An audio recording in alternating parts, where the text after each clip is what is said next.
본문 마태복음 13장 33절 말씀 중심으로 하나님 나라와 누룩 이런 제목으로 말씀 전하겠습니다. 예수님은 제자들을 가르치실 때나 혹은 사람들에게 하나님의 말씀을 전하실 때에 비유를 들어서 말씀하시는 것을 즐겨 하셨습니다. 그래서 비유를 통해서 사람들은 예수님이 무슨 말씀을 하시고자 하시는지, 예수님이 가르쳐 주시려고 하시는 것이 무엇인지 그 핵심을 잘 깨달아 알 수 있었습니다. 그런 까닭으로 예수님이 천국에 대해서 말씀하실 때는 유독 비유를 즐겨 사용하셨습니다. 특히 우리가 마태복음 13장에서 본문을 읽었는데 마태복음 13장 전체에 걸쳐서 예수님은 비유를 통해서 천국을 말씀하십니다. 본문도 그런 예의 하나로서 천국을 어디다 비유하셨습니까? 누룩에다가 비유하셨습니다. 누룩에 천국을 비유하셨습니다. 사실 이제 누룩이라는 말이 성경에 나올 때는 대체적으로 그 의미가 좋은 의미는 아닙니다. 부정적 의미로 쓰일 때가 많아요. 예를 들면 누룩을 죄나 또는 잘못된 교훈, 이단 사상 또는 부패한 것, 부패성 이런 것을 의미하는 단어로 누룩이 많이 쓰여지는데 그런데 본문에서 예수님께서는 누룩을 하나님 나라의 특성에 비유하셨습니다. 무슨 말이냐면 누룩이 가지고 있는 어떤 특성이 천국이 하나님 나라가 갖고 있는 특성과 아주 비슷하다라고 말씀을 하고 계시는 것이죠. 여러분 누룩 잘 아시잖아요. 요즘은 잘 모르나 옛날 주부님들은 누룩을 잘 이용하셨던 것으로 알고 있습니다. 누룩은 어떤 특성을 가지고 있을까요? 부풀게 하죠. 부풀게 합니다. 요즘 말로 하면 이스트 또 뭐 있지? 발효되는 거예요. 발효시키는 거죠. 고 옥하는 목사님께서 누룩이 갖는 세 가지 특징을 특별히 이렇게 말씀하셨어요. 첫째, 누룩은 적은 양으로도 많은 것을 부풀게 합니다. 많은 것을 변화시킨다라는 거예요. 또 누룩은 소리 없이 변화시킵니다. 소리가 안 나죠. 세 번째는 누룩으로 변화된 모습은 눈으로 겉에서 얘 부풀어 올랐네, 변했네 라고 볼 수 있다는 거예요. 자, 그러니까 예수님께서 마태복음 13장 33절로 말씀하시려고 하는 것은 누룩의 이런 세 가지 특성이 천국의 특성과 비슷하다라는 말씀인 거예요. 자, 여러분 천국은 그냥 쉽게 말하면 하나님 나라죠. 하나님 나라 천국의 왕은 누구신가요? 예수님이십니다. 예수님. 천국은 예수님이 왕으로 다스리시는 나라입니다. 그러면 본문은 무슨 뜻일까요? 예수님을 구주와 삶의 주인으로 모신 사람들은 이 누룩이 가진 특성을 가지고 세상 속에 들어가서 세상을 변화시키는 사람들이라는 의미가 되는 것이죠. 그래서 누룩의 이 세 가지 특성을 우리의 신앙생활에다가 적용해 볼 수가 있습니다. 첫째, 오늘 본문을 가지고 드리는 말씀은 예수 그리스도의 사람은 변합니다. 예수 그리스도를 영접한 사람은 변합니다. 예수 그리스도를 인격적으로 만나고 그분을 주인으로 모시고 믿는 사람은 그 인격이 두드러지게 변한다는 사실입니다. 적은 양의 누룩이 바로 소말 속에 들어가면 그 전부를 풀게 한다고 말씀합니다. 그것처럼 예수님을 구주로 믿고 마음속에 받아들인 사람은 변합니다. 반드시 변합니다. 전혀 다른 사람이 되는 것이죠.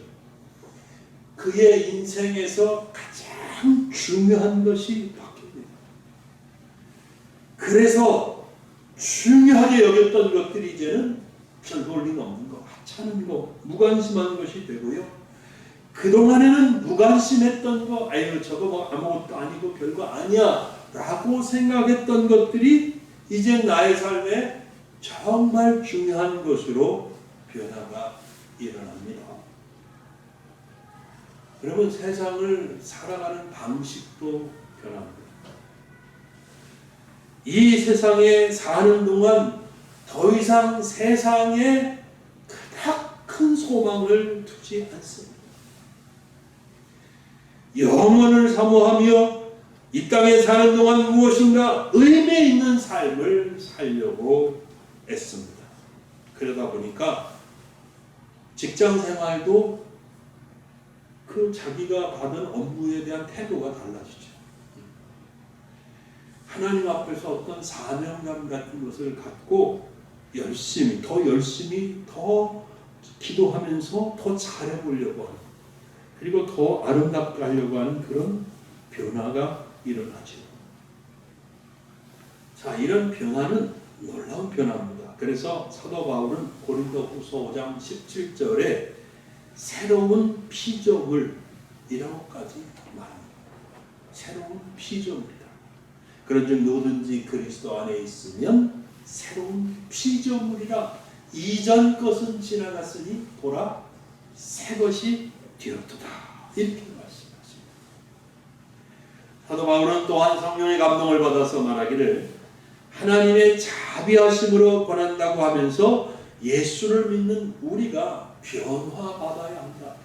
예수 믿는 우리는 변해야 한다라고 강조했습니다. 너희는 이 세대를 본받지 말고 오직 마음을 새롭게 함으로 변화를 받아 하나님의 선하시고 기뻐하시고 온전하신 뜻이 무엇인지 분별하도록 하라. 로마서 12장 2절 말씀이죠. 여러분, 이렇게 성경은 두 가지 방식으로 말합니다. 예수님을 믿으면 변화된다고 말합니다.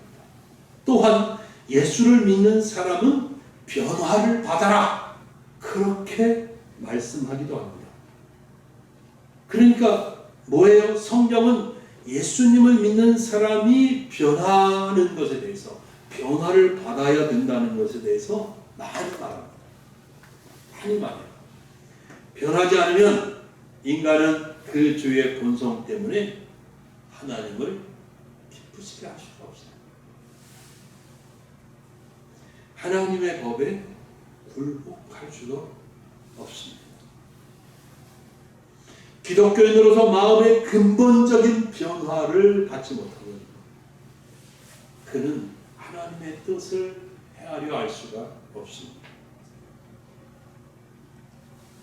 그래서 사도 바울이 빌립보서 2장 5절에서는 그리스도 예수의 마음을 품으라. 그리스도 예수의 마음을 품으라. 이렇게 말합니다.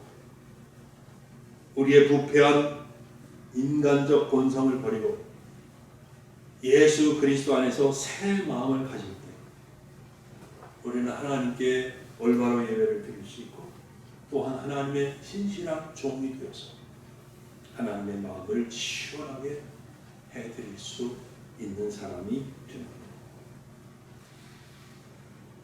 제임스 밀이라는 유명한 분이 있어요. 이분이 이런 말을 했다고 해요.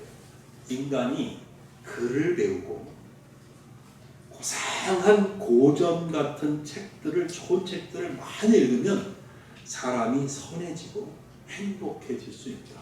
이렇게 말했다. 여러분 그렇습니까? 그렇게 생각합니까? 여러분 그렇지 않습니다. 결코 그렇지 않습니다. 더 많은 것을 알고 쉽게 모든 정보를 얻을 수 있는 현대인은 더 큰 범민에 빠져 있어요. 현대인의 삶은 더 힘들고 고통 속에 있고 사실 현대인들을 보면 더 악해지고 있는 것 아닌가라는 생각이 들 정도예요. 지식이 모자라서 그렇게 되나요? 배우지를 못해서 그렇게 되나요? 안 그렇거든요. 전도서 1장 18절에 지혜자 솔로몬 왕은 이런 말을 했어요. 지혜가 많으면 돈내도 많으니 지식을 더하는 자는 근심을 더하느니라. 여러분, 지식을 많이 갖게 된다고 해서 사람이 새 사람이 되지 않아요. 공부를 많이 한다고 해서 그 인격이 변하는 것이 아니에요. 교수들 중에 못된 사람 얼마나 많아요.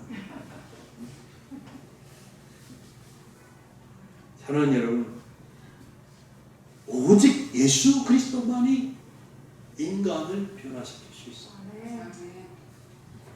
오직 예수님만 나를 바꿔놓을 수 있습니다.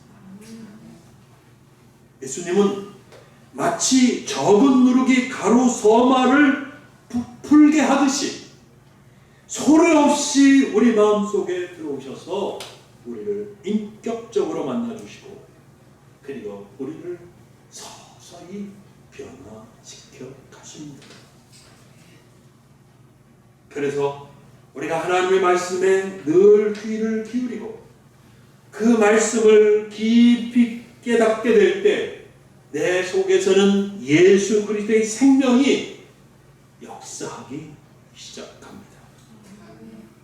누룩처럼 보이지 않는 곳에서 조용히 그러나 분명하게 마음속 깊은 내면의 세계로부터 변화가 일어난 것이죠. 어떤 죄인이라도 어떤 굳은 마음의 소유자라도 어떤 못돼 먹은 인간이라도 예수님을 만나면 그 마음에 변화가 일어납니다. 근본적인 변화가 일어납니다. 그래서 과거에 그렇게 못된 짓 많이 하고 죄를 지으면서 살던 사람이 그거 다 내버리고 하나님 뜻에 순종하는 사람으로 바뀝니다. 예수 그리스도는 분명히 사람을 바꿔놓습니다. 예수 그리스도는 분명히 사람을 변화시킵니다. 역사 속에 예수 그리스도만큼 수많은 사람들을 변화시키고 인류 역사에 큰 영향을 미친 인물이 없습니다. 오직 예수님만 사람을 변화시킵니다. 오늘 본문 보면서 두 번째 드리는 말씀은 교회 안에 변화된 소수의 사람들은 누룩 같은 사람입니다. 여러분들은 변화하셨습니까? 다시 말씀드립니다. 적은 양의 누룩이 가루 서마를 변화시키듯이 먼저 변화받은 사람은 다른 사람을 변화시키는 누룩이 된다. 그런 사실. 비록 그 수가 많지는 않지만 누룩이 퍼져나가듯 예수 생명도 어떻게 돼요? 퍼져나갑니다. 우리가 3년 넘게 코로나 때문에 코로나 바이러스 때문에 힘든 시간을 보냈습니다. 이게 눈에 보이지도 않는 것이 전 세계에 있는 것을 다 합쳐 나와야 1kg도 안 되고 100g도 안 되는 것들이 수많은 사람들의 삶을 망가뜨렸습니다.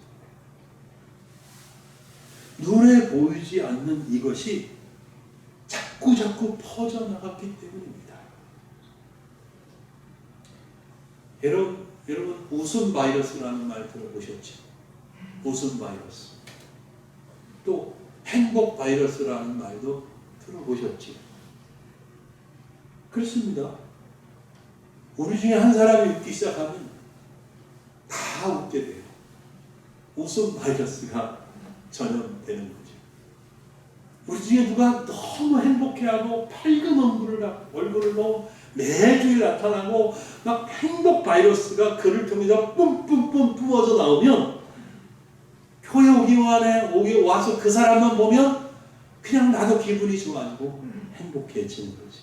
여러분 그런 사람들이 되시길 바랍니다. 네.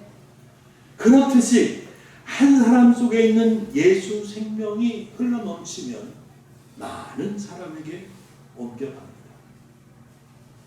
예수 생명도 마치 바이러스처럼 다른 사람에게 옮겨가고 전파됩니다.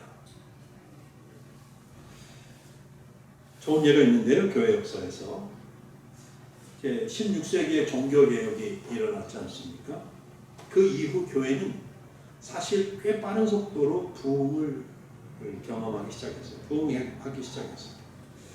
왜냐하면 이제 이 가톨릭의 비성경적인 그 교리에 갇혀서 늘 그게 수동적이고 뭐 교회 가서 구경이나 하고 있고 뭐 아무것도 할 것이 없는 그런 사람들이 이 새롭게 발견한 은혜의 복음, 구원의 복음 진리를 들었을 때에 그들의 마음을 움직였던 거죠. 그래서 사람들이 교회로 막 이게 나오기 시작했어요.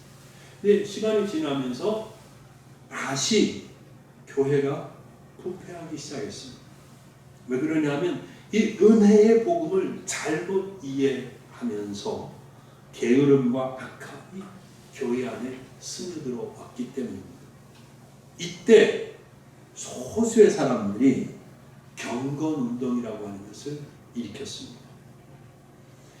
그들은 비록 적은 수지만 가정에 모여서 다시 성경을 공부하고 읽고 배웠습니다.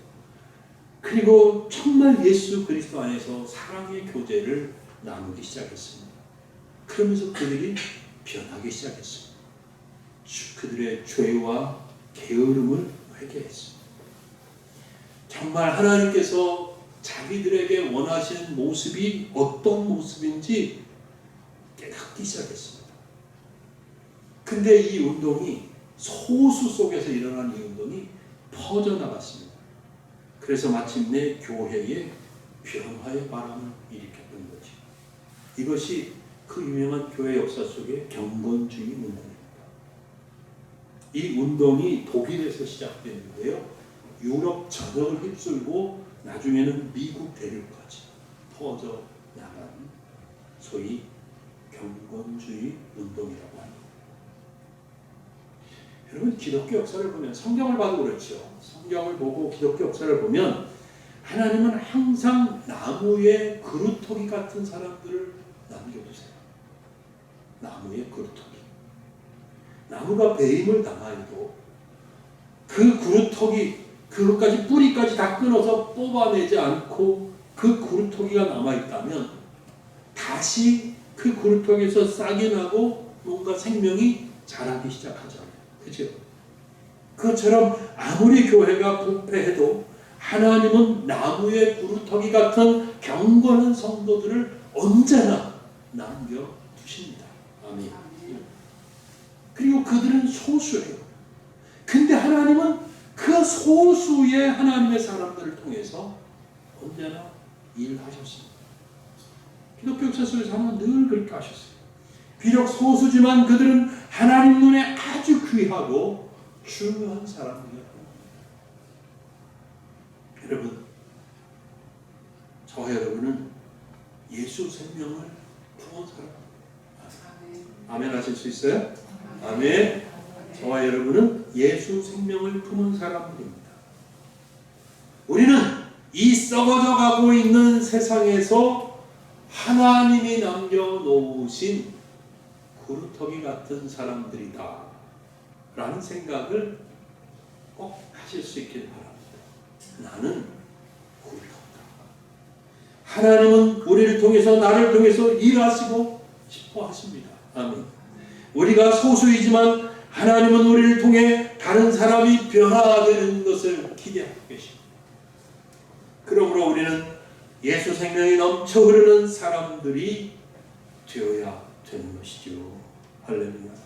여러분 안에 예수 생명이 넘쳐 흐르기를 바랍니다. 응? 우리가 말할 때 우리가 무슨 일인가를 할 때 심지어 우리가 그냥 하나님의 사람들 속에 그냥 가만히 있기만 해도 우리의 얼굴빛과 눈빛과 우리의 움직임과 우리의 말고 이런 것들을 통해서 예수 생명이 흘러가는 역사가 일어날 수 있기를 예수님의 이름으로 축복합니다. 아멘. 교회 안에 사실 이런 사람이 소수일 때가 많습니다. 대부분 소수죠. 다 변화되지 않아 소수예요. 그러나 그 소수가 교회 전체를 변화시킬 수 있고 살려낼 수 있다는 거죠. 여러분, 저는 정말 하나님 앞에 어젯밤에도 간절히 기도한 게 뭐냐면, 하나님, 우리 교회가 작은 교회지만 한국 교회의 구루터기 같은 교회가 되게 해주세요. 우리 교회가 한국 교회의 구루터기 같은 교회가 되게 해주세요. 우리 교회가 이 땅에 다시 한번 예수 생명의 역사를 넘쳐 흐르게 하는 그런 교회가 되게 해주세요. 그렇게 기도했습니다. 특히 지금 한국 교회는 너무나 약해져 있습니다. 코로나 이후에 교회는 정말 약해져 있습니다. 사회적 인식도 굉장히 부정적으로 되어 있습니다. 교회가 세상을 이끌 수 있는 지위에 있지 못합니다. 이럴 때 우리 교회가 작은 교회지만 전체 한국 교회에 비하면 정말 소수지만 그러나 한국 교회를 살리는 누룩 같은 그런 존재가 될 수 있기를 예수님의 이름으로 소망하고 축원합니다. 아멘. 우리 다 같이 아멘해요. 아멘. 예, 아멘. 될 수 있어요. 여러분, 제가 자주 얘기하지만 유럽의 그 부흥의 불길, 미국의 부흥의 불길 다 몇 사람이 야, 우리 기도하자. 두세 사람이 작은 교회 구석진 곳에서 기도하면서 부흥의 불길이 타오르기 시작할 거예요. 우리 교회 안에서 충분히 이 시대를 변화시킬 수 있는 그런 부흥운동이 일어날 수 있다고 저는 믿습니다. 오늘 본문 보면서 세 번째 드리는 말씀은 이제 교회는 누룩 같은 존재이고 더 나아가서 세상은 가루 소말로 같다. 교회는 누룩 같은 존재이고 세상은 가루 소말로 같다. 그런 말씀 드리고 싶어요. 세상은 날이 갈수록 약해져만 갑니다. 아프리카 밀림 속 같은 경쟁이 수많은 사람들의 삶을 무너뜨리고 고통을 가하고 있습니다. 이 땅에서의 힘들고 고단한 삶은 점점 더 많은 사람들이 마약 같은 비정상적인 도피처를 찾게 하고 극심한 경쟁은 사람들을 극단적 이기주의자로 만들고 있습니다. 성적인 타락은 이제 돌이킬 수 없는 지경이 되었고 사람의 생명을 가볍게 여기는 이 풍조는 우리 사회를 늘 불안하게 하고 있습니다. 이런 세상에서 교회의 존재는 그 수가 많지 않습니다. 우리 스스로 보기에도 세상은 골리앗같이 거대하게 보입니다. 그러나 교회는 골리앗 앞에 선 다윗처럼 아주 작고 연약해 보이기만 합니다. 그러나 말씀드린 것처럼 하나님은 지금까지 소수를 통해서 일하셨습니다. 교회가 연약해 보이지만 교회를 통해서 역사를 이루어 오셨습니다. 거대한 로마 제국의 핍박 속에서 교회는 곧 사라질 것 같았지만 사라지지 않았습니다. 교회는 약한 듯 보였지만 다윗이 골리앗을 쓰러뜨린 것처럼 로마를 정복하고 변화시켰습니다. 할렐루야. 하나님은 이렇게 약해 보이는 소수의 교회를 통해서 세상의 변화를 일으키고 계신다는 사실입니다. 그러므로 이 세상에서 하나님의 교회가 감당할 역할과 사명이 있죠. 그 사명은 너무나도 중요한 건 뭘까요?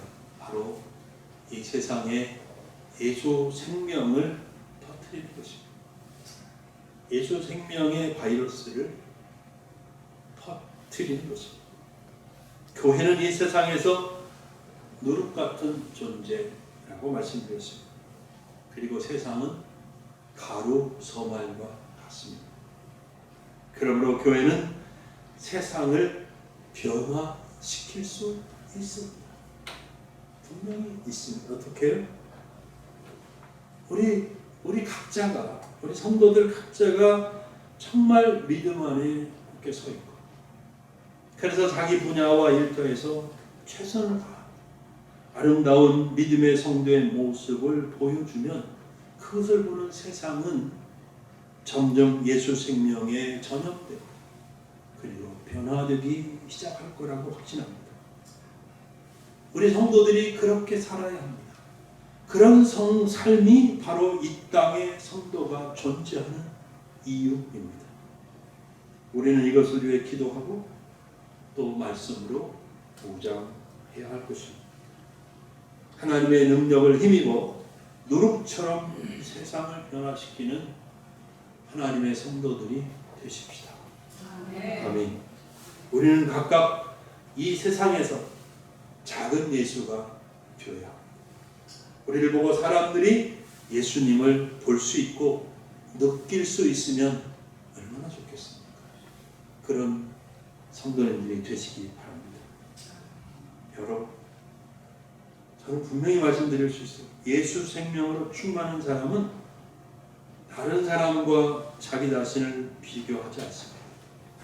다른 사람과 자신을 비교하면서 어떤 때는 교만해지고 자기보다 나은 사람을 만나면 열등의식을 갖고 그런 짓을 안 해요. 그런 생각에 빠지지 않아요. 예수 생명으로 충만한 사람은 세상에 있는 것들에 대해서 지나치게 욕심을 갖지 않습니다. 세상 것에 대해서 욕심을 갖게 되면 그 욕심에 사로잡히면 곧바로 마귀의 밥이 될 수밖에 없습니다. 예수 생명으로 충만한 사람은 지나친 이기주의에도 사로잡히지 않습니다. 이기주의는요, 예수 생명이 콸콸콸콸 흘러가야 하는 그 생명의 통로를 가로막습니다. 사람들 속에 들어갔을 때 결코 이기주의자가 되면 복음을 가로막습니다. 여러분, 교회는 이 세상 속에서 누룩 같은 존재입니다. 이제 말씀을 맺겠습니다. 사랑하는 여러분, 말씀과 기도로 예수 생명이 흘러넘치는 성도님들이 되시기 바랍니다. 여러분들이 말씀 안 보고 묵상 안 하고 기도하지 않고 그러면 예수 생명이 넘쳐 흐를 수가 없어요. 절대 불가능해요. 밥 안 먹는데 어떻게 힘이 날 수 있어요? 그죠? 밥 안 먹는데 어떻게, 숨 안 쉬는데 어떻게 활동력 있게 생명체가 움직일 수 있어요? 절대 불가능하고, 영적으로도 마찬가지예요. 말씀 보지 않으면, 기도하지 않으면 여러분들의 영은 죽습니다. 시들시들해질 수밖에 없어요. 결코 예수 생명의 바이러스를 퍼뜨리는 사람이 될 수가 없습니다. 말씀과 기도로 예수의 생명이 넘치는 그런 성도님들이 되시기를 바랍니다. 여러분의 얼굴에서 예수 생명의 빛이 비추일 것입니다. 여러분의 얼굴을 보는 이들이 마음이 편해지고 가까이 오고 싶어 할 거예요. 여러분의 목소리는 힘이 있지만 정말 따뜻하고 부드러운 목소리가 될 거예요. 여러분의 삶의 모습은 세상에 물들지 않는 거룩하고 아름다운 삶의 모습이 될 것입니다. 그러면 우리 속에 넘쳐 흐르는 예수 생명은 마치 누룩처럼 우리의 가정과 우리의 이웃과 또 교회와 세상을 변화시키는 그런 사람이 될 것입니다. 사랑하는 여러분, 거룩한 누룩이 되시기를 예수님의 이름으로 축복합니다. 거룩한 누룩이 되십시오. 아멘. 기도하겠습니다.